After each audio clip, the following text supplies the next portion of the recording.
दोस्तों स्वागत है आपका मेरे YouTube चैनल इंग्लिश बाबू पर। और आज मैं फिर हाजिर हूँ आपके साथ एक नई स्टोरी लेकर। और दोस्तों आज जो स्टोरी मैं आपके लिए लेकर आया हूँ ये एक शॉर्ट मॉरल स्टोरी है। बहुत ही प्यारी कहानी है, बहुत ही अच्छे मॉरल के साथ। उसके अलावा दोस्तों आज की इस स्टोरी में आपको कुछ नए इंग्लिश के वर्ड मीनिंग सीखने को मिलेंगे, उनकी करेक्ट प्रोनाउंसिएशन के बारे में पता चलेगा और हमेशा की तरह जो इसका ग्रामर का पार्ट है उसे बिल्कुल डिटेल में कवर करेंगे, तो एक एक स्ट्रक्चर को आप बड़ी आसानी से सीख पाएंगे। तो चलिए दोस्तों आज की इस कहानी को हम शुरू करते हैं और सबसे पहले कहानी का टाइटल देखते हैं। कहानी का टाइटल है ओबे योर पेरेंट्स। क्या मतलब हुआ दोस्तों? OBEY, ओबे का मतलब होता है कहना मानना, किसी की बात मानना, आज्ञा का पालन करना, उसे ओबे कहते हैं। ये वर्ब की फर्स्ट फॉर्म है। और पेरेंट्स मतलब माता पिता। ओबे योर पेरेंट्स क्या अर्थ हुआ कि अपने माता पिता का कहना मानो। तो दोस्तों ये आज की इस कहानी का टाइटल है, शीर्षक है। और अब मैं इसे पढ़ना शुरू करता हूँ। आप लोगों से रिक्वेस्ट है कि आप इस कहानी को बिल्कुल ध्यान से सुने और यदि आज की कहानी में आपको कोई भी नया शब्द या फिर नया स्ट्रक्चर मिले तो आप उसको ज़रूर नोट करें और यदि आपको कहानी अच्छी लगे तो लाइक भी ज़रूर करें। तो चलिए इसको शुरू करते हैं।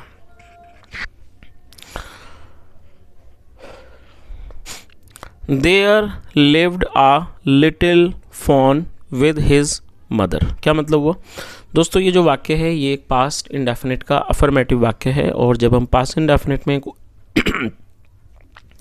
कोई भी अफर्मेटिव का वाक्य बनाते हैं तो वहाँ वर्ब की सेकंड फॉर्म का यूज़ किया जाता है।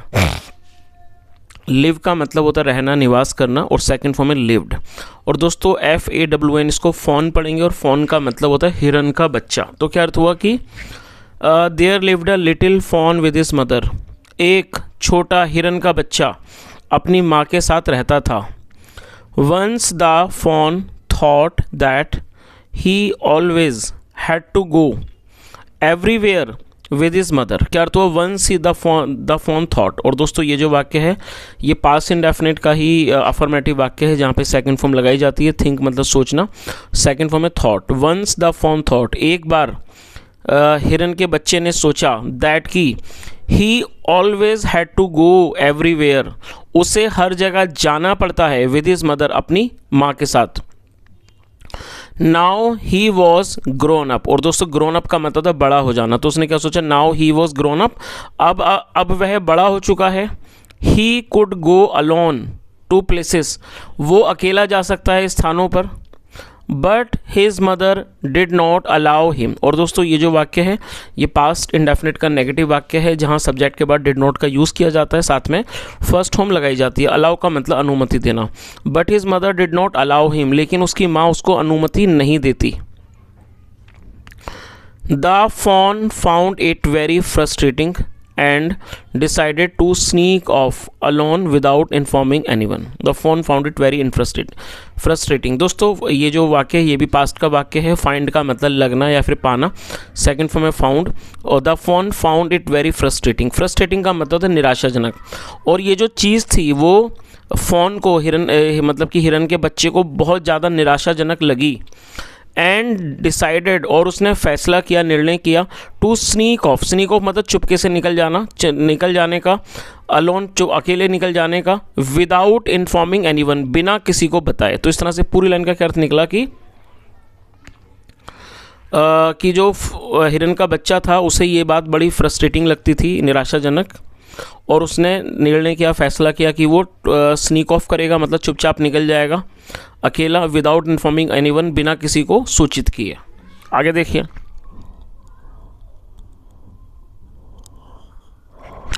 On a hot summer day, एक गर्मियों के गर्म दिन पर, when the fawn's mother was asleep, the fawn slipped out from there. और दोस्तों ये जो वाक्य है ये एक सिंपल पास्ट का वाक्य है। सिंपल पास्ट का मतलब होता है जब हम पास्ट में कोई भी ऐसा वाक्य बनाएं जहाँ पर वॉज या वर्क का इस्तेमाल हेल्पिंग वर्ब के रूप में किया जाता है, साथ में नाउन या एडजेक्टिव को लेकर वाक्य बनाया जाता है। और आप इस वर्ड को जरूर नोट कर लीजिए, ASLEEP अस्लीप एडजेक्टिव है जिसका मतलब है सोया हुआ।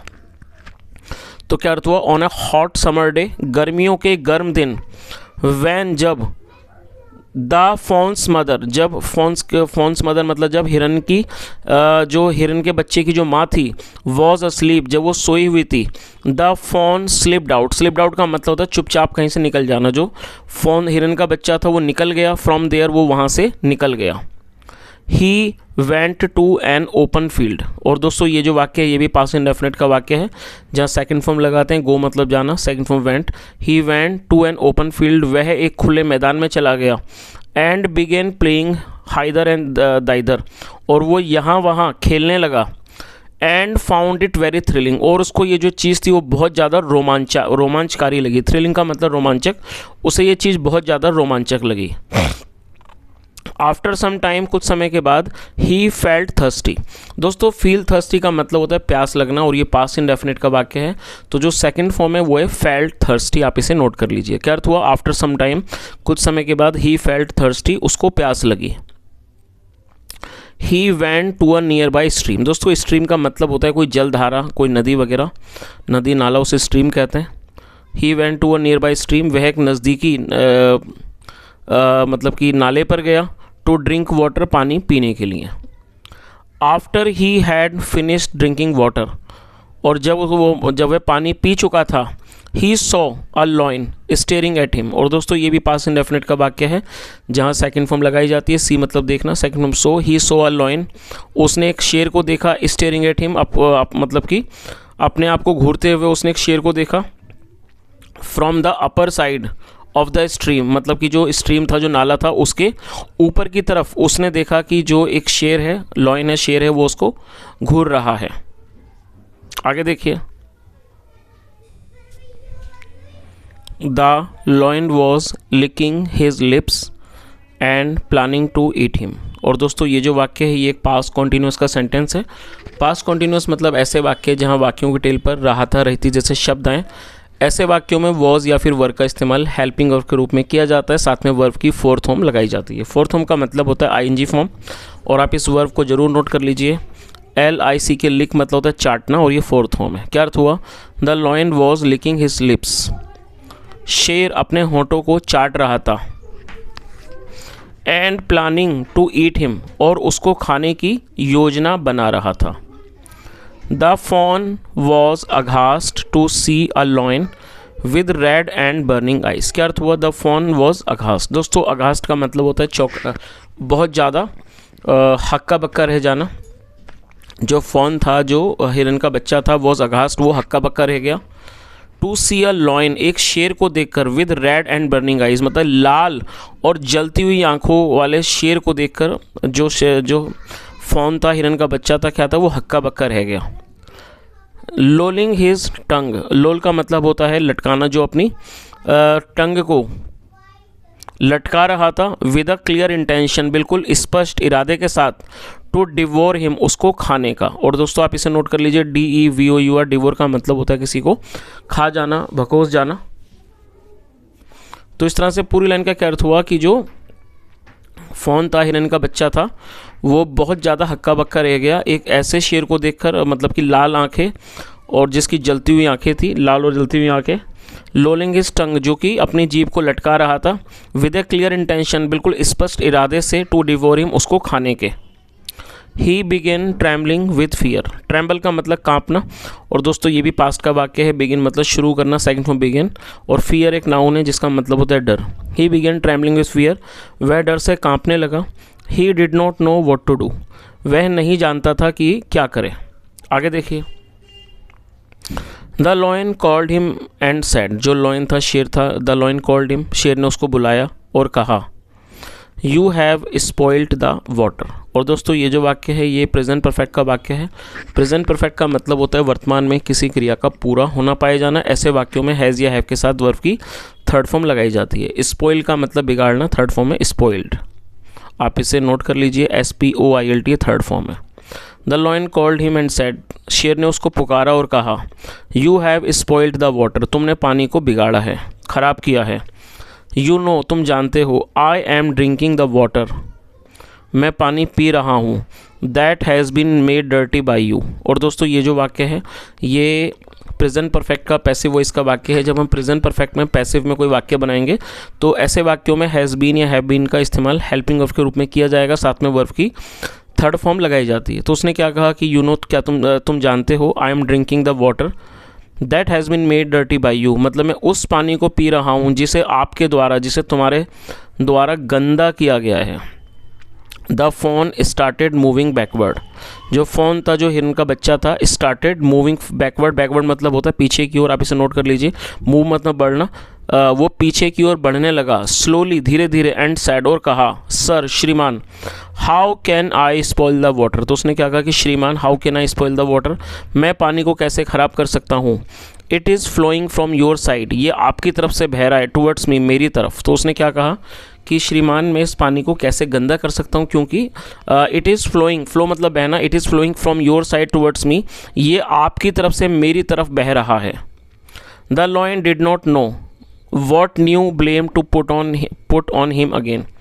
और दोस्तों ये जो वाक्य है ये भी पास्ट इंडेफिनिट का वाक्य है, जहाँ डिड नॉट के साथ फर्स्ट फॉर्म लगाई जाती है। जो शेर था वो नहीं जानता था what new blame to put on him again, कि वह उस पर दोबारा कौन सा नया ब्लेम मतलब कि दोष लगाए। तो दोस्तों इस बात को आप समझ ही रहे होंगे, जो शेर था वो जानबूझ करके इस हिरन के बच्चे को परेशान कर रहा था और कह रहा था कि जो पानी मैं पी रहा हूँ वो आपने गंदा किया है।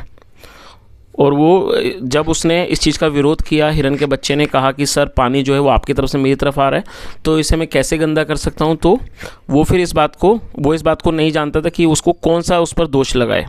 सडनली, अचानक, he heard a deer, hear मतलब सुनना, सेकंड फ्रॉम हर्ड, अचानक उसने सुना, a deer calling the fawn, की जो एक हिरन है वो उस फोन को, हिरन के बच्चे को पुकार रहा है।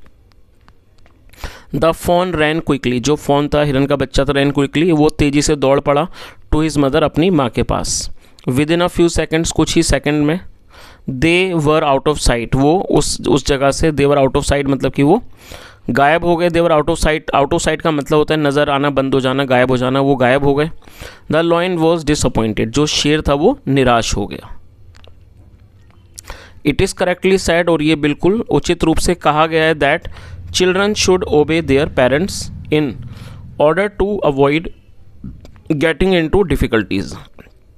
और दोस्तों ये जो वाक्य है, इस वाक्य में शुड का यूज़ किया गया है, और इस स्ट्रक्चर को आप समझ लें। शुड का प्रयोग वाक्यों में सलाह को दर्शाने के लिए किया जाता है। देखिए, जब आप कोई भी ऐसा वाक्य बनाते हैं जहाँ पर आप किसी व्यक्ति को कोई सुझाव, मशवरा, सलाह देते हैं, तो ऐसे वाक्यों में शुड का प्रयोग हेल्पिंग वर्ब के रूप में किया जाता है, साथ में वर्ब की फर्स्ट फॉर्म लगाई जाती है।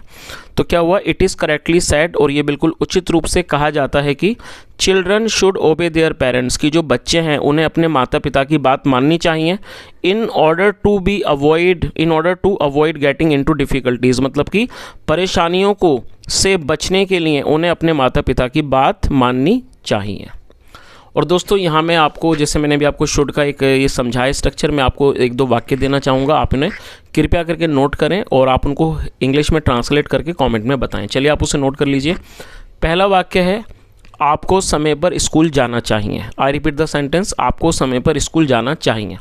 अब आप दूसरे वाक्य को भी नोट कर लीजिए, आपको दूसरों से झगड़ा नहीं करना चाहिए। आई रिपीट द सेंटेंस, आपको दूसरों से झगड़ा नहीं करना चाहिए। तो दोस्तों जो मैंने आपको दो वाक्य दिए हैं, इन दोनों ही वाक्यों में सलाह को दर्शाया गया है।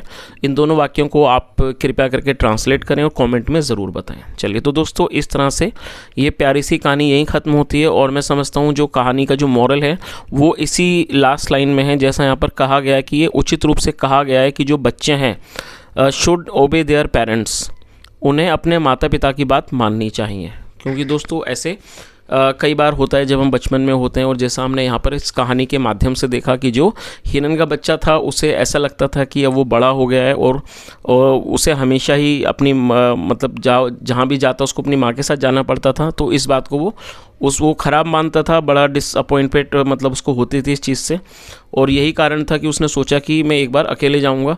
और जब वो अकेले गया तो वो परेशानी में पड़ गया। क्योंकि कई बार जब हम बचपन में होते हैं तो हमें जो हमारे माता पिता या जो हमसे बड़े होते हैं वो कई बार हमारे फ़ायदे की बात करते हैं, लेकिन कई बार हमें ऐसा लगता है कि वो लोग हम पर कोई रोका टोकी कर रहे हैं, या फिर कई बार हमें ऐसा लगता है कि हम मतलब कि पूरी तरह से अपनी मर्ज़ी नहीं चला सकते। तो कई बार बहुत फ्रस्ट्रेटिंग लगता है जो कि अच्छी बात नहीं है, क्योंकि जैसे जैसे हम बड़े होते हैं तो हमें इस बात का पता चलता है कि जो हमारे माता पिता हैं या जो हमसे बड़े बुज़ुर्ग हैं वो सिर्फ हमारा भला चाहते हैं।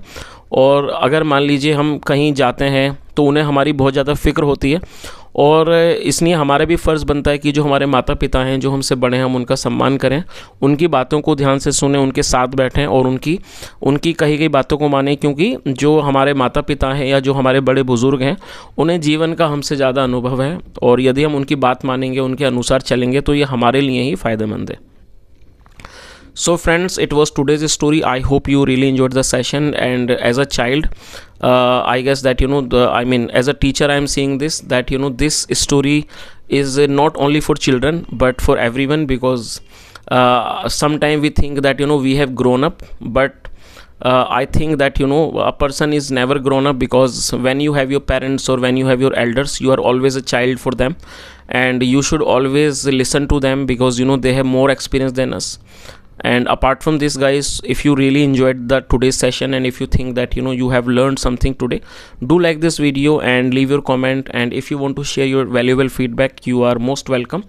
If you have any suggestion or any feedback for the channel and for the video, you are very welcome. You can just leave your comment in the comment section. Thank you so much for listening. Have a nice day and bye.